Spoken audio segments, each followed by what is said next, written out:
What's up, tribe? How you guys doing? Go ahead and hit that subscribe button. I hope you like this video. This is your review for Queen Sugar season 7 episode 9. I know we behind, we getting caught up, y'all, but we start this episode off. We see Nova is talking to her girlfriend, her ex-girlfriend, excuse me, her first love, and they just sort of reminiscing and getting caught up. And something she said to Nova, which I loved, she said it very nicely, but she basically told Nova stop being a victim. Nova was talking about how she loves St. Joe's, but St. Joe didn't always love her. And she said, girl, I think sometimes your perception, your review of reality may not necessarily be what reality was.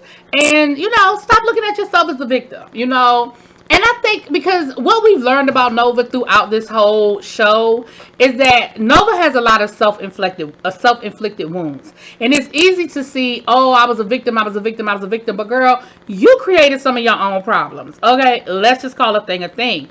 Now, while she's talking to her, we also find out that her dad, so the big thing between the two of them is that the night that she was supposed to come out to everybody, they were going to go to senior, some sort of homecoming dance or something together, and they were going to basically announce to the world that they were a couple. That is when she got outed by old girl. Y'all know who I'm talking about. Mr. Prosper's daughter.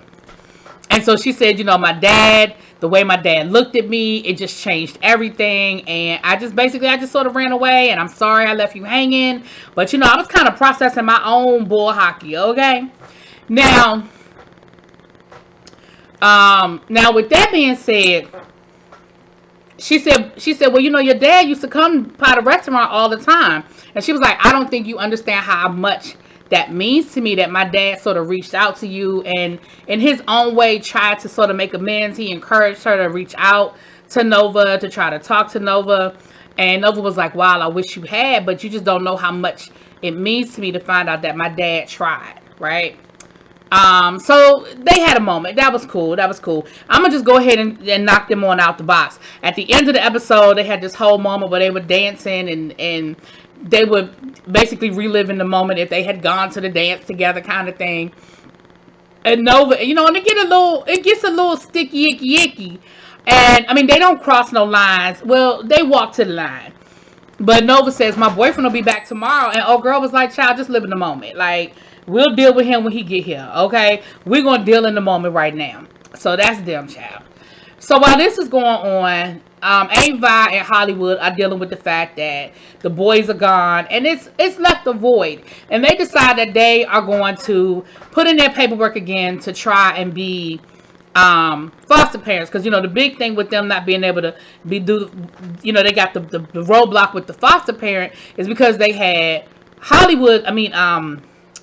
Ralph Angel living with them. He's a convicted felon. He's not there anymore, so they're gonna try to put in their paperwork to be foster parents again. Now we also find out from Hollywood that he, after dealing with what the baby was going through, well, the younger son was going through at the school, being bullied and things like that, that he feels like he wants to be more active in the schools. And so he's starting a Dads on Duty chapter. He was clear to say, listen, it started in Shreveport, Louisiana, where basically the fathers went into the schools to help monitor the halls and make sure that the kids weren't out here doing stuff they didn't need to be doing. And that he wanted to, give back. And of course, all the fathers signed up, honey. And they look so cute walking down the hallway in their little Dads on Duty shirts. Child, why was Prosper in the front of the line? Mr. Prosper, what you gonna do? I work in the school. What is Mr. Prosper gonna do when one of them bad kids roll up on him? I don't mean no harm. I love Mr. Prosper, but Mr. Prosper, what you gonna do if one of them boys step out of line with you, bruh? Anyway, it was cute. We saw Hollywood sort of engage with one of the kids there, who we'll talk about later on how that comes back into play. But they saw one of the kids sort of bullying the kid, and he sort of addressed it. And again, I am all here. Somebody who works in the school, I am all here for people who want to come into the school and help in any way, shape they can. I ain't gonna knock it. I ain't about to sit here and pick it apart. I think it's great. I think more parents should be more proactive in what's going on in their child's school. And I'm going to just leave it there. We saw a long overdue, I ain't going to say it was long overdue, but we saw a conversation that, oh God, why these names be escaping me when I go to do these reviews, child? Charlie's son, child. He had the conversation with the farmer that sort of gave him a hard time last year about those pictures, because it was sort of alluding to the fact that it was more going on. And he apologized to him, and he said, listen, you know, you've always been a great stand-up kid. You know, it really wasn't my business, and I was wrong for reacting the way I reacted. He said, I just grew up in a different era and a different time, but, you know, I love the fact that you feel free enough and whoever you are to express yourself however you choose to express yourself. So they had a moment. Again, we're starting to see these trickle moments of them bringing these stories to full closure, right? So we starting to see the trickle. So that was a cool moment. Then we saw Darla talking to Ralph Angel. And Ralph Angel, that whole situation with Chase still ain't sitting right in his spirit. Darla is over it. Darla is like, listen, it happened. It was what it was. It is what it is. And we doing what we doing. And he was like, well, you ain't say nothing about the money. Like, basically, he's trying to tell her, I feel like we paid for Blue. And she was like, no, we didn't pay for Blue. We just making him pay. You know, and for Ralph Angel, that's a distinction without a difference, right? And he said, well, maybe we need to let Blue know. And she was like, yeah, no, we ain't ready for that. I'm going to say this. If Blue was still living with them in New Orleans or St. Joe and he was under their control on a regular basis, I might agree. But the fact that he is in D.C., Chase is in D.C., y'all done already ran into people that know them, I don't know. I think I might have to go have a conversation with Blue. Blue is very mature. He's old. You know, he has an old spirit. It's still a lot for a child to comprehend. But because you know he is basically in the belly of the beast up there in D.C., I don't know. I'm with Ralph. I think I'm with Ralph Angel on this one. I think y'all might need to have a conversation. Even if you don't give him the whole story, you got to give him something. Because you want him to be prepared. But neither here nor there. We see this great moment where Ralph Angel talks to Hollywood about going to therapy. And again, I think it's a much needed conversation that we need to see more black people, but specifically black men have, and say, listen. And Hollywood was like, I ain't never been to therapy, but I know it's a good thing. And then they talk about their shared experiences, as far as he was saying with the whole Jimmy Dale thing. I blacked out, and you know what, everything that I went through, you know, with all of that.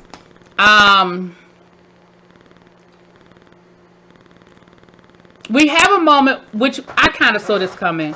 Darla goes to talk to Nova, and Darla lets Nova know, I'm okay with you making the book. Like, I still don't like what you did. I still don't like the fact that you told my story. However, in what you did to me, it empowered me.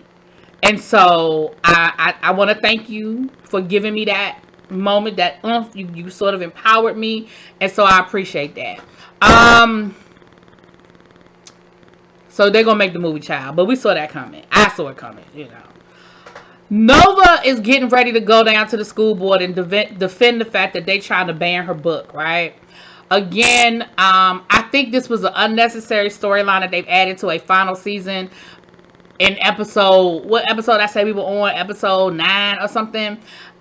It is an important topic of what's going on in schools. Again, as somebody who works in a school, it is a very important topic. But at the same time, I think it's a larger topic than the way they handled it. But we saw them go to the school board, and of course, it turned into us versus them. They trying to make our kids feel bad about racism and slavery. And Nova was like, I'm just trying to encourage your kids and empower your kids. And at the end of the day, the school board voted that they are going to ban the damn book, right? We knew that was going to happen, which basically encouraged Hollywood to run for the school board. They have an open position on the school board. Hollywood was like, well, what I got to do to run? And the lady was like, well, you got to get a certain amount of signatures and do this and do that. He was like, oh, I qualified. The signatures won't be a problem. I'm here for that. because at the end of the day, I don't know how many times I got to stress to y'all that local elections matter, and that the decisions that we deal with on a day-to-day basis within our communities are made. A lot of those decisions are made on the local level. So by Hollywood being a voice on the school board, he absolutely will have power as to what's going on, and maybe he can sway and make sure that these types of things don't continue to happen with, CRT and all that other stuff. So I'm here for that. I think that's a great part of this storyline that we're seeing. Now down to the diner, old boy walks up in the diner and he says, hey, can I get a slice of pie? And I need one piece of each pie to go. So Aunt Vi is like, say what? He was like, yeah, I need a slice of each, I need a slice of, he's like, you must be Aunt Vi. And she said, yeah. And he tells her, he said, yeah, he said, oh boy, on the TikTok, the tickety-tock has been raving about your pies, which is the reason why your pies keep selling out down to the farmer's market, because he's telling everybody they need to go get your pie, and they're going down there, and he was like, I just need to see if what I'm hearing is what it is. And so she gives him the last slice of pie for the day, the special of the day, and then she packs up a piece for him. And even one of her employees were like, oh yeah, he's great, like he loves your pies. And I'm like, why you ain't never tell this woman that there's a whole man on TikTok that gets millions and millions of views telling her about her pies? But okay, child, whatever. So he tastes the pie and he's like, oh my gosh, he was like, this is as good as what they're saying. Well, come to find out, this guy works for a major grocery store chain, and he wants to add her pies to their distribution. So again, she tried to play it cool, but of course she was so excited when he left. And again, we are starting to see these stories start to close out. So great for Aunt Vi. I'm here for it. Okay. Now Micah, that's his name. Micah has sort of found his voice. Now, why we had to go all the way around him selling his mama out to get there, whatever. But he realizes that that's not how he wants to work, and he wants to create his own collective that supports the type of art he really wants to put out there. He admits that he got lost, that he got caught up, that he thought that he could change things. And he said, yeah, I got caught up in it, the private jets and all that. That was cool. Like, I'm not even gonna sit here and lie. Got caught up in the moment, but now I'm back and I really want to work with. And so we see him pulling his own collective together, for them to work together to try to build up local artists that want to make the kind of art that they want to make. And then come to find out that other company then folded all together, because he was like, the business failed. Even after everything I went through, I done sold my mama out. The whole business collapsed. So, okay, Micah, that's great. Now, while this is going on, back down to the mill, one of the guys are bringing in some old parts that belong to Landry, Landry Industries. And he said, yeah, I bought these off of, this old farm was selling parts, I bought the parts. I figured maybe we could use them to get some of the mill equipment to work again. Now, I could have sworn, I thought they said they weren't trying to make this mill a working mill again, but it looks like they are putting stuff in to make things work. But that ain't my business. That ain't got nothing to do with me. Darla keeps saying it's just increasing the value of the mill, but okay then. So Ralph Angel was like, well, we need to see what's going on. Like, these parts look brand new. Like, these don't look like old rusted up parts. These look like brand new parts from Landry, and we need to see what they up to. So they end up driving out to look like it's an old abandoned farm, but the parts are brand new. So it's like something ain't adding up. The math ain't mathing, that this building, this farmhouse look like it's falling apart, but these parts look brand new. Something ain't right here. So they take pictures and they like, okay, we need to figure out what's going on. Now down at Aunt Vi's house, Mr. Prosper is trying to figure out his wedding suit. And he's nervous. He's not having second thoughts. He loved this woman. He wanted to marry this woman. But he's nervous about opening his life up to somebody. He said, look, it's been a long time since I had to share my space with somebody. And I had to, and I'm just nervous. I'm a little nervous. So, they talking to him and they basically, Hollywood and Aunt Vi basically giving him the pep talk or whatever. So while that's going on, the dude from the bank comes by. Well, first Ralph Angel comes by. No, first the dude from the bank comes by. No, first Ralph Angel comes by. Sorry. Ralph Angel comes by and shows them the pictures from the farmhouse. And Aunt Vi immediately recognizes that that farm belongs to Parker's mama, her ex-friend. Now, Hollywood keeps trying to warn her, you don't know this woman. You knew this woman. This woman used to be your friend. This woman ain't you don't know her. Like, y'all don't have any situations right now. This is somebody you used to be friends with, not somebody you currently friends with. And she says, well, I need to talk to her because she needs to know what they're doing, because it looks like they're getting ready to sell her land or build on her land or something. And she's like, I need to let her know because I don't think she know what they doing down here to her land. Now, my thing is, that's her mama. I guess in my mind, I will automatically think, oh, she must have just signed her land over to her daughter, and her daughter's doing whatever she wants. But Aunt Vi was like, well, I was here when things were bad. We are headed back down that road, and I got to do everything I can do to stop it. So if that means I got to go try to find her mama and talk to her, even if the conversation doesn't go well, I got to try. Okay, Aunt Vi girl, you do you. Now, while this is going on, the guy from the bank ends up going past and talking to Ralph Angel and Darla. And he says, listen, I got fired today. You know I should have said something earlier, but I saw the writing on the wall and I started making copies of the things, the documents and copies of the things that were happening. And he shows them that basically Landry Industries is in trouble.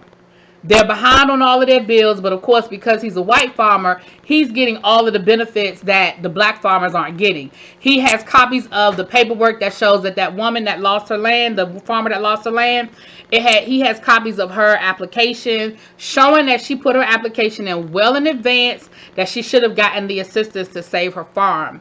And then they got to talking about those parts, and the guy told them, he said, listen, all I'm here to tell y'all, let y'all know, is that all that glitters ain't gold. People think that Landry got it going on, but it ain't what people think it is. It ain't sweet like people think it is. So, I know I should have said something sooner. I feel bad about that, but I need to, I just want to give y'all what I got for now. And he gave them copies of the paperwork. So they, looks like they about to start,